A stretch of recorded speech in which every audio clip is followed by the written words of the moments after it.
안녕하세요. 빅하트 크리스찬 스쿨 교장 김홍렬 목사입니다. 우리가 하나님의 백성이 되는 데 있어서 중요한 요소가 무엇일까요? 첫째는 만남이고 다음은 고백이며 나아가 함께하는 삶이라고 할 수 있습니다. 시몬 베드로가 게네사렛 호숫가에서 고기를 잡다가 예수님을 만나게 됩니다. 그는 그날따라 밤이 되도록 그물을 내려 고기를 잡으려 했지만 헛수고였습니다. 그래서 그물을 씻고 있는데 예수님께서 그에게 이렇게 말씀하십니다. 깊은 데로 가서 그물을 내려 고기를 잡으라.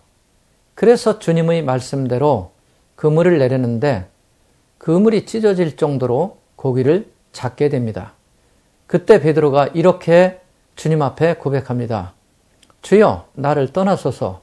나는 죄인이로소이다. 이것이 베드로가 예수님의 제자로 부름받는 장면입니다.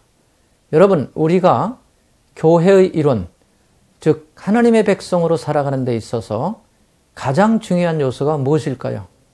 그것은 무엇보다도 신앙 고백이라고 할 수 있습니다. 분명한 고백이 있어야 앞으로 발전적인 신앙생활을 할 수 있기 때문입니다. 만약에 사랑하는 사람끼리 오랫동안 사귀게 되었는데 사랑의 고백이 없었다면 아무리 오랫동안 사귀었어도 관계가 모호해지지 않겠습니까?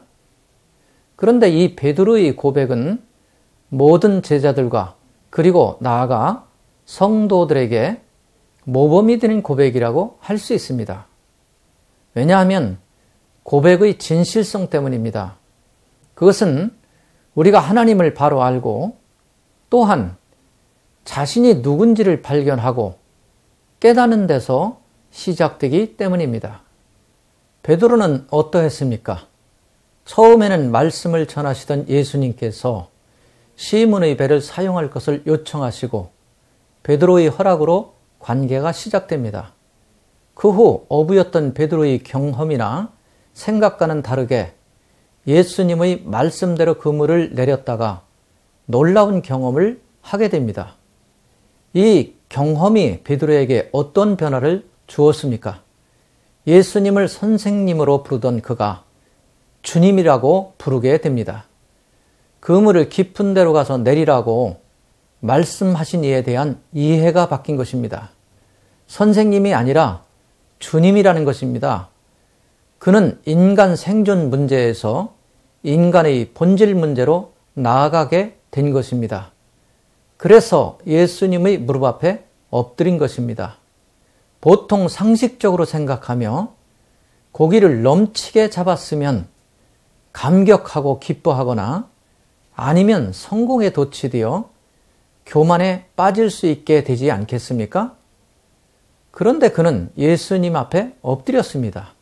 그가 갈릴리에 가난하고 배우지 못한 목수이며 다른 선생님보다 조금 나은 지식을 가진 선생님으로 알았던 예수의 무릎 앞에 엎드렸습니다. 자존심이나 부끄러움, 주위의 시선은 아랑곳하지 않았습니다. 베드로는 지금 행동으로 주님께 신앙 고백을 하고 있는 것입니다.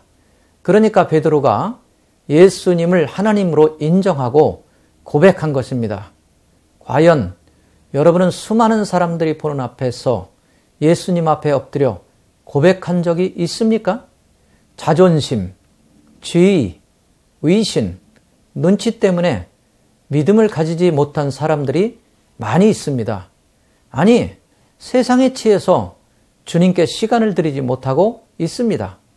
사실 믿음을 방해하는 가장 큰 장애물은 자존심 그리고 교만입니다. 이런 것들을 다 내려놓고 주님 앞에 엎드려야 합니다.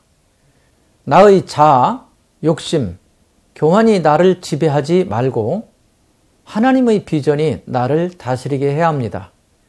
베드로의 이 고백은 당시 문화를 이해하면 이게 얼마나 놀라운 사건인지 깨닫게 됩니다. 당시 로마 황제 외에 다른 사람이나 신에게 주여라고 부르는 것은 죽음을 각오하는 것이기 때문입니다. 성경은 이렇게 말씀하고 있습니다. 내가 만일 내 입으로 예수를 주로 시인하며 또 하나님께서 그를 죽은 자 가운데서 살리신 것을 내 마음에 믿으면 구원을 받으리라. 사람이 마음으로 믿어 의에 이르고 입으로 시인하여 구원에 이르느니라.